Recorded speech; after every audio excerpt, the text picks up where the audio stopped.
Gente, para que a gente possa viver essa paixão por Jesus, pelo Espírito Santo, para que a gente possa ter esse avivamento pessoal, a gente precisa entender quem nós somos em Cristo. Essa palavra tem me abençoado por anos. Essa palavra tem construído a minha vida, a minha intimidade com Deus por anos. E ela tem sido construída em mim. E como filha de pastor, por muitos anos lidando com pessoas, e depois por mais de 10 anos sendo pastora, também lidando com pessoas, eu percebo que um dos maiores problemas do ser humano, quase tudo provém da baixa autoestima. E como psicóloga, né, a gente acaba tendo esse tipo de observações. E eu percebo que, às vezes, a insegurança do irmão com o outro, a fofoquinha entre os irmãos, e às vezes a inveja, tudo provém de baixa autoestima. Inclusive, a nossa dificuldade em crer que nós somos amados pelo Pai provém da baixa autoestima. E sabe o que é interessante? Que a baixa autoestima, ou a autoestima em desequilíbrio, ela gera ou orgulho ou vitimismo, não é mesmo? A autoestima em desequilíbrio, ela gera o quê? O Lúcifer, que queria ocupar o lugar de Deus. Ela gera o que fez Adão e Eva cair. Eles queriam ser como Deus, é a autoestima em desequilíbrio. E o que nós não entendemos é que é tão sério sabermos quem nós somos em Cristo, é tão sério, porque a gente sabe que nós somos filhos. Quantos aqui sabem que são filhos de Deus? Glória a Deus. Mas às vezes a gente não vive isso, a gente só sabe. Por quê? Porque a nossa autoestima, muitas vezes, foi marcada pelo pecado. E o maior problema do pecado é que ele atinge a nossa autoestima. Quem foi abusado sexualmente carrega para o resto da vida culpa, inferioridade, se sentindo um objeto. O que faz a autoestima? E isso gera tudo aquilo que eu citei no início.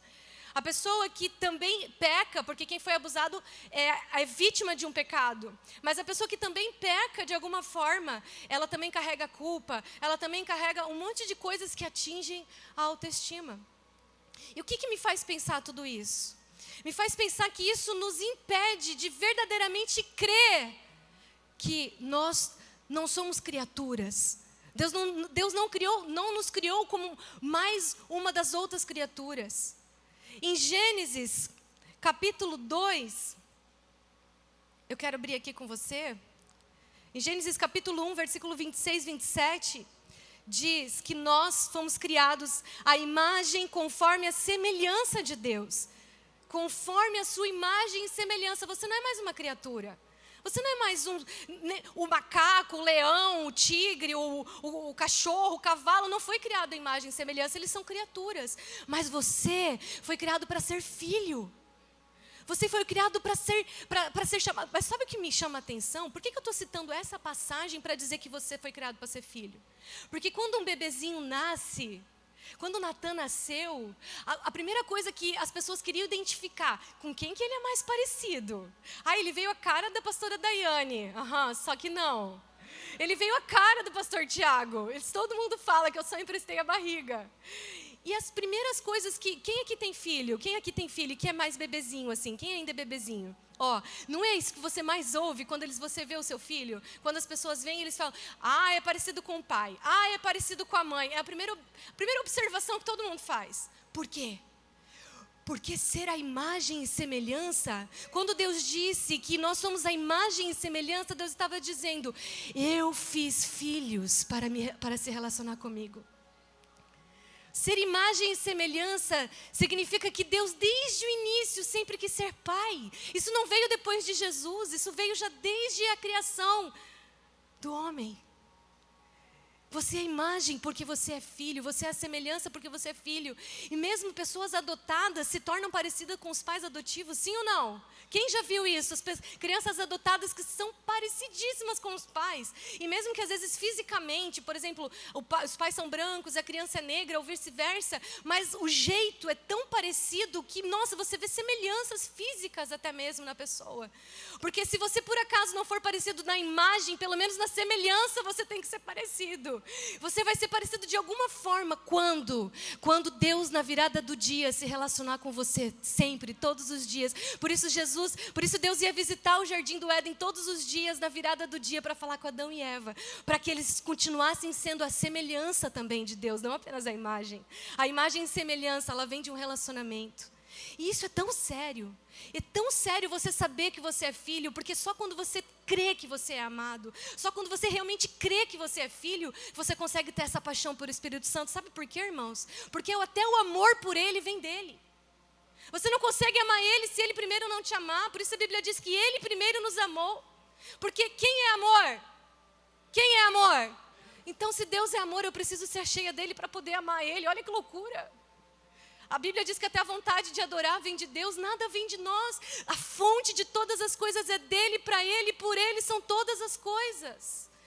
Mas é tão sério você crer que você é filho, para que você possa manifestar com segurança. Deus quer que você viva sem medos.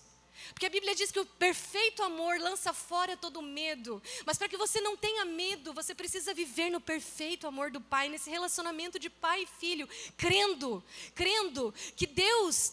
Por que Deus nos criou? Por que Deus decidiu ter filhos? Eu faço essa pergunta para os pais aqui. Pastor Anderson, por que você decidiu ter filhos? Foi para que eles servissem você? Não. Porque às vezes a gente acha que Deus quer que a gente se relacione com Ele, seja filho dEle. Para quê? Para servir Ele. Não, eu não tive o Natan e a Rebeca para me servir, para me ajudar lá em casa. Eu vou ter uns filhos para ver se me ajuda aqui com a mão de obra. Está muito difícil aqui limpar a minha casa. Vamos ver, quando eles crescer eu tenho vou ter alguma coisa em troca. Não, Deus não te criou para isso. Eu tenho os meus filhos, eu tenho certeza que todo pai aqui que projetou, que deseja os seus filhos, ele tem os seus filhos e ele tem prazer em simplesmente estar com eles. E simplesmente olhar para eles. Esses dias eu estava olhando para minha filha e babando nela, e os dois lá assistindo televisão e dançando. Quem acompanha meus stories vê, né, que eu só posto essas coisas, dos dois dançando e cantando. E aí eu falei para minha sogra assim, nossa, que prazer que eu tenho olhar para eles, de onde que vem essa paixão, esse amor por eles? Aí a Mônica, né, com toda a sabedoria que ela sempre tem, ela disse assim, provavelmente é a mesma paixão que o Pai tem por nós também, quando Ele olha para nós. Simplesmente porque somos filhos. Eu não preciso de um motivo para amar os meus filhos. Deus não precisa de um motivo para te amar, você simplesmente é.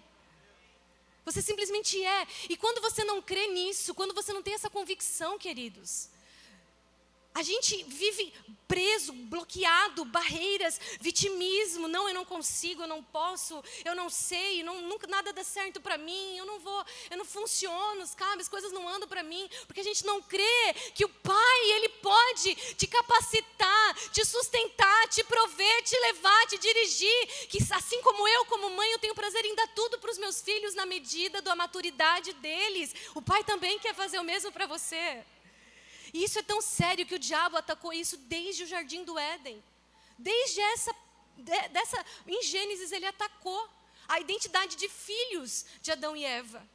Porque a Bíblia diz que Ele nos criou a nossa imagem e semelhança. Então eles já eram ou não eram como Deus? Sim ou não? Eles já eram como Deus? Sim. Então olha o que a serpente disse para Adão e Eva.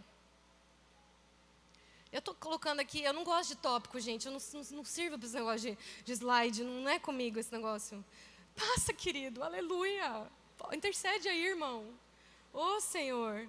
Amém. Isso. Pronto, já foi. Esse aqui agora. Diz assim.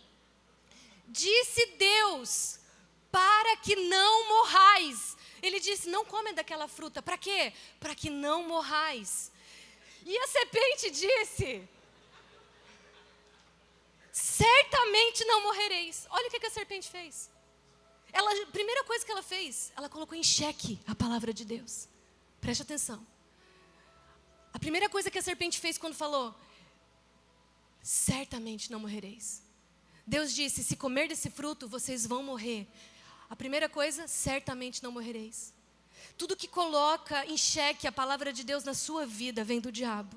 Toda incredulidade que é soprada na sua mente é a serpente dizendo, não é bem assim, não é bem assim.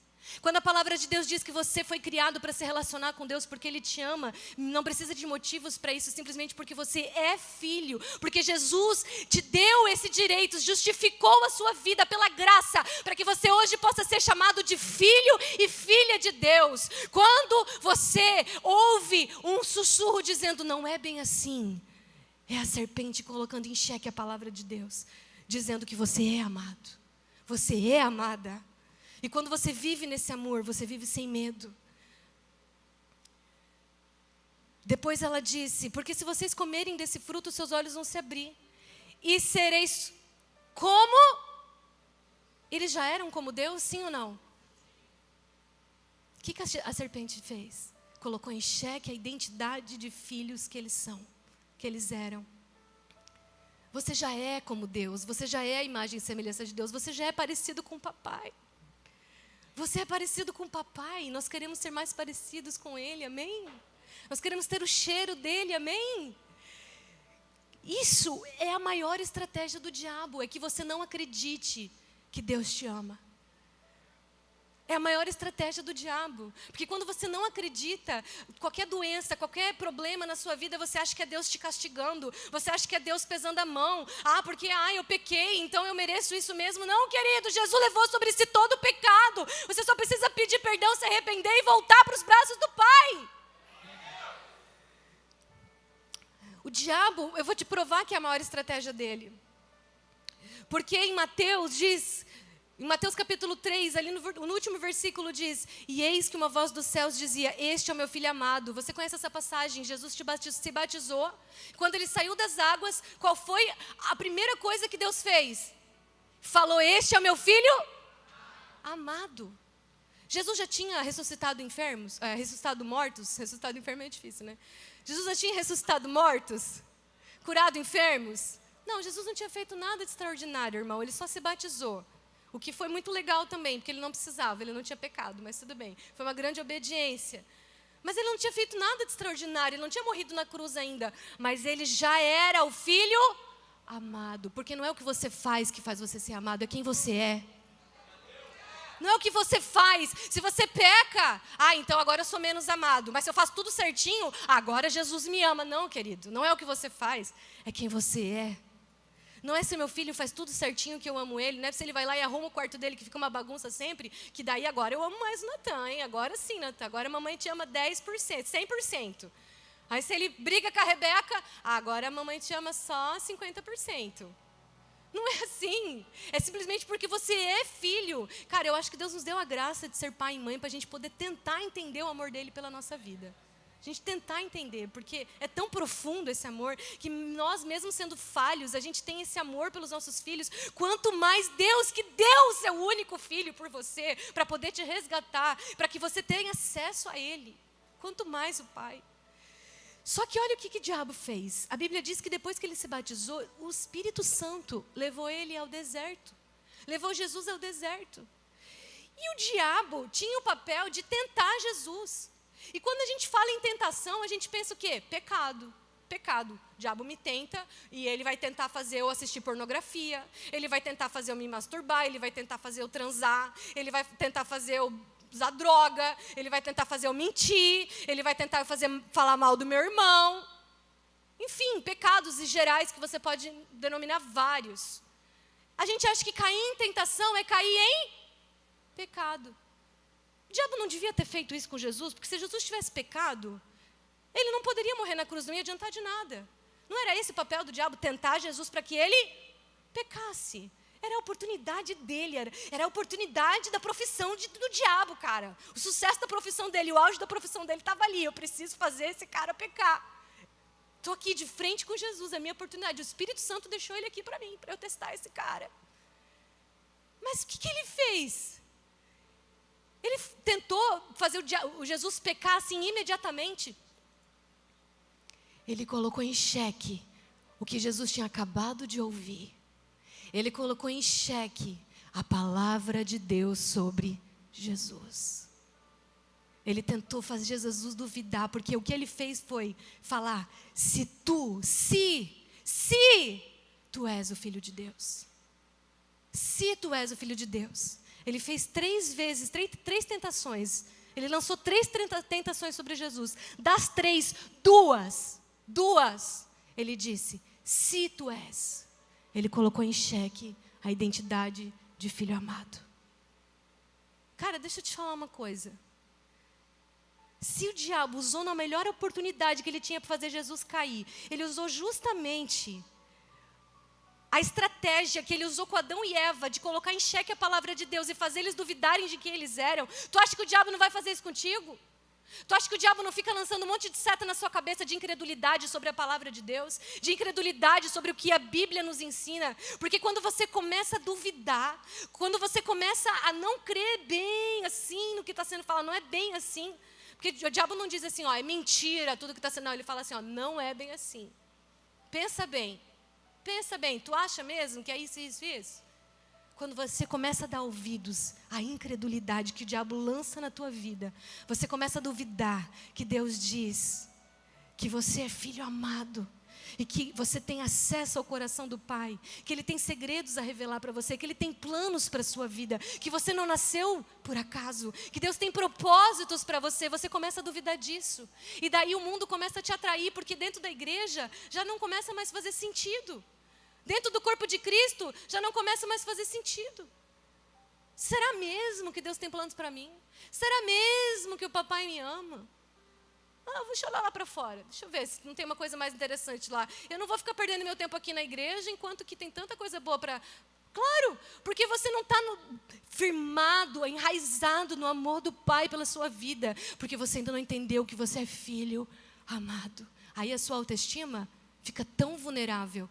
E Jesus, ele estava com fome, ele passou 40 dias no deserto. Quando ele teve fome, foi que o diabo foi até ele. Qual é a sua fome? O que o diabo está tentando matar a sua fome? O que ele está te oferecendo que você está com fome? É carência? É atenção? Qual é a sua fome? Quando você está firmado na identidade de filho amado, você entende que quem realmente mata a tua fome é o amor do Pai pela tua vida. A fonte de todas as coisas, porque nele, por ele, para ele. Nós viemos dele e nós voltamos para ele. E você entende que essa vida é passageira e que o que realmente importa é a eternidade. Só a eternidade. Mas a palavra de Deus diz que a vida eterna é esta: conhecer a Deus. Diga comigo, a vida eterna é esta: conhecer a Deus. Então a vida eterna começa hoje. Amém? Aplauda o Senhor Jesus.